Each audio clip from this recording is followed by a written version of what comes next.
Australiana em solidariedade com esse povo, onde a repressão está de facto a atingir níveis inacreditáveis, como inclusive a criação de autênticos campos de concentração para não vacinados. E é sobre isso também que iremos conversar com o nosso convidado. É um país onde até a liberdade de expressão está a ser posta em causa, como mostramos aqui os breves segundos, antes então de dar a palavra aqui ao nosso convidado. Vejam só, por exemplo, estes 10 segundos.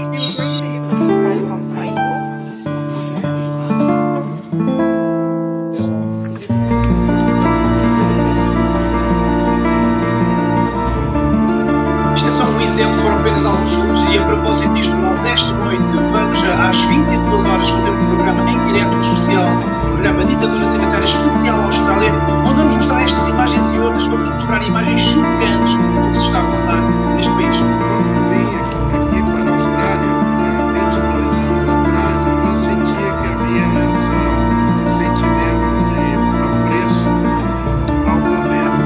E é tudo que o governo faz, quase como uma idolatria ao Estado. E agora o australiano paga um preço muito caro por isso, por ter se submetido a essas demandas governamentais, que inicialmente se esperava que fossem durar muito pouco, por volta de 2 semanas. Essa era a promessa que foi feita. Agora a gente está nessa opressão, nessa tirania por 2 anos, inclusive eu tendo meu segundo emprego em Sydney, não tem como sair de Western Australia, da Austrália Ocidental. A gente está numa situação que nem mesmo cruzar as fronteiras entre os estados é mais possível.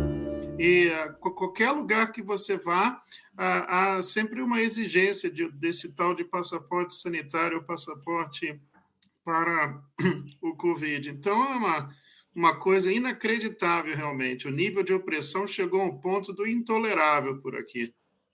As pessoas estão então prisioneiras nas cidades porque o governo, quando decide fazer esses confinamentos, prende as pessoas e não há hipótese de contornar isso. Então vive-se uma espécie de um regime totalitário aí na Austrália, podemos dizer assim. Com certeza, e não só isso, como também, de vez em quando, eles resolvem introduzir o lockdown. E um lockdown muito cruel, onde as pessoas não apenas ficam presas dentro de casa, mas até mesmo depois são avisadas que, se não tomarem as medidas que são demandadas pelo governo, essa pessoa não tem mais nem emprego.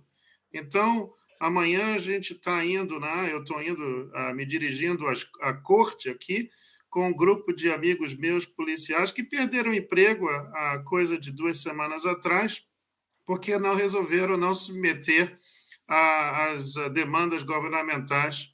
Então, aqui uma situação que, até mesmo nesse final de semana, eu pude testemunhar numa cidade chamada de Albany, onde as pessoas estão se desesperando, perdendo emprego, não podendo mais sustentar as suas famílias, e o nível, obviamente, de abuso governamental não para por aí, onde as pessoas que tentam se manifestar a respeito de toda essa tirania e essa opressão governamental terminam, às vezes, mesmo sendo visitadas pela polícia numa ação muito similar àquela que a Gestapo fazia na Alemanha nos anos 30, ou a Stasi fazia na Alemanha Oriental, de invadir a propriedade da pessoa sem mandato judicial e simplesmente algemando uma pessoa porque ela ousou colocar uma notícia no Facebook dela privado, protestando contra o governo. Agora ficou proibido até mesmo se manifestar contra o governo. É considerado um ato de insubordinação que a polícia aqui vai em cima das pessoas, não tem jeito.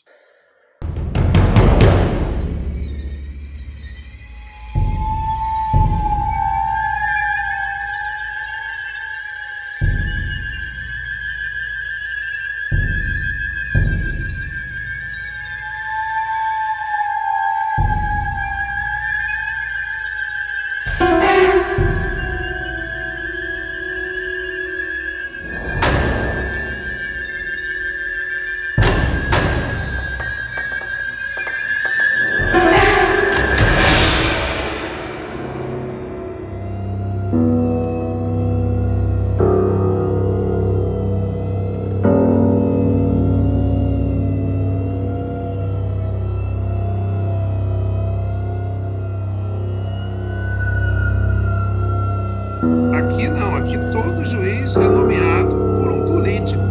Então, se o sistema se transforma numa coisa mais oligárquica, a oligarquia usa do seu poder para explorar o povo, para oprimir o povo. O desprezo que as elites, que a gente pode até chamar de oligarquias nesse momento, têm pelo povo australiano é uma coisa impressionante. Desde que eu vim para cá, até mesmo das minhas interações com os políticos, eles não têm nada de bom para dizer a respeito do povo australiano. É por isso que fazem essas leis aí que proíbem as pessoas até de se manifestarem politicamente, porque, interessantemente, eles têm uma agenda a cumprir e qualquer outro objetivo que contraria essa agenda é extremamente perseguido e aniquilado por esse grupo.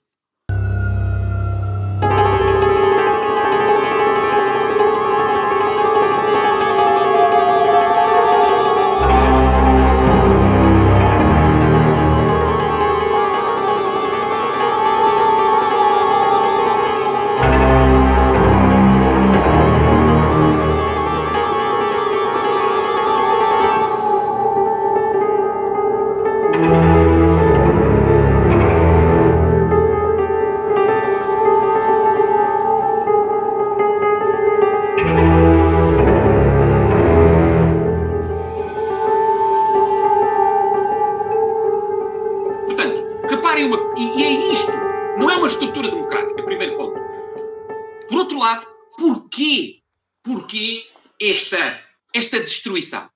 E então, por muito chato, mas é importante que as pessoas saibam isto. Karl Marx, nos finais dos seus tempos, faz um comentário a Engels e diz: cometemos um erro ao longo de toda a nossa estratégia. E Engels diz: mas erro como? Perseguimos o capitalista.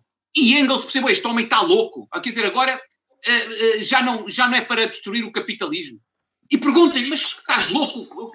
Então, se não é para destruir o capitalismo, nós não queremos uma sociedade socialista e depois chegar à sociedade perfeita. Não.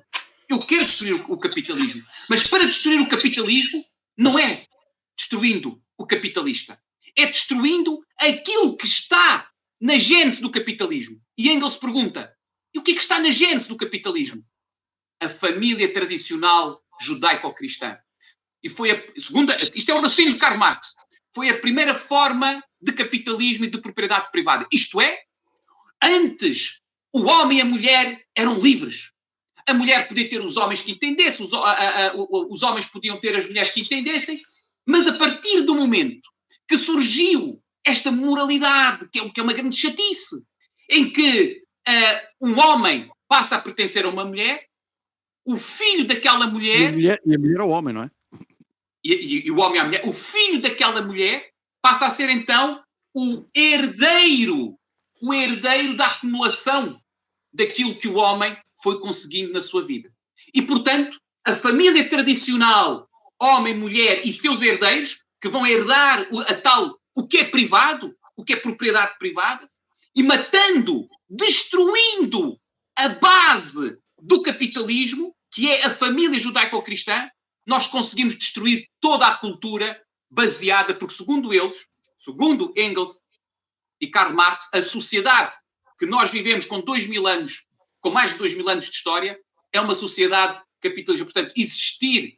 E por isso, já agora, o grande apoio que a União Europeia dá à ideologia de género. Porquê? Porque a ideologia de género é mais um instrumento para destruir a família tradicional. Ok, o que é que eles pretendem? Pretendem uma sociedade disforme, e nós existindo numa sociedade disforme, naturalmente o que é que acontece, Alfredo? As pessoas perdem a base da sua segurança. Ficam mais dependentes exatamente do quê? Do Estado. Porquê? Porque para qualquer elemento que tem esta matriz judaico-cristã, eu, por exemplo, e o Alfredo, ao longo do nosso crescimento, a nossa segurança estava onde, Alfredo? Estava no nosso pai, estava na nossa mãe, estava na nossa família. A gente, quando temos um problema, a primeira coisa... Tudo bem, nem toda a gente tem famílias perfeitas, mas, de um modo geral, onde é que está a nossa segurança? É a família. Não é o Estado. Não é o Estado que a gente pensa quando tem um problema. Mas é isto que eles querem destruir. A partir do momento em que nós passamos a ter uma sociedade disforme, Nós já não temos esse sentimento de segurança. A única entidade omnipresente é esta coisa que se chama Estado. E, portanto, isto eu sei que é um bocado teórico, mas é para as pessoas entenderem porque que estas coisas estão a ser feitas. Isto não é de todo ingênuo. Há uma estratégia e ela tem a gênese. Século XIX, Karl Marx. A religião muçulmana não tem exatamente os mesmos princípios de transferência enfim, dos bens dos pais para os filhos, quando eles morrem? Ora bem, primeiro, deixa só dizer, é Islão. Há muçulmanos que são judeus. Portanto, certo. A religião é o Islão. O Islão vai ao encontro da ideologia de género. E perguntas como o Islão está no Corão, Alfredo. Não é um livro teórico a falar do Islão. Está no livro sagrado deles. É o socialismo ao seu extremo. Deu uma reportagem. As famílias estão a vender crianças a idosos. Crianças com 6 anos. Crianças com 7 anos. E aquilo, sabes para que é? É exatamente porque para eles não há, e como tu sabes, no Islão, 4 mulheres. Portanto, o Islão é tudo aquilo que Karl Marx defende. Exceto uma coisa. A esquerdalha ocidental vai provar do próprio veneno. Porque eles querem utilizar o Islão. As pessoas ainda não entenderam isto. O Islão é... Portanto, nós temos o quê? Nós temos a ideologia de género. Nós temos a tentativa de eliminação de um conjunto de festas cristãs. E nós temos a islamização da Europa para ser a machadada final exatamente ao cristianismo.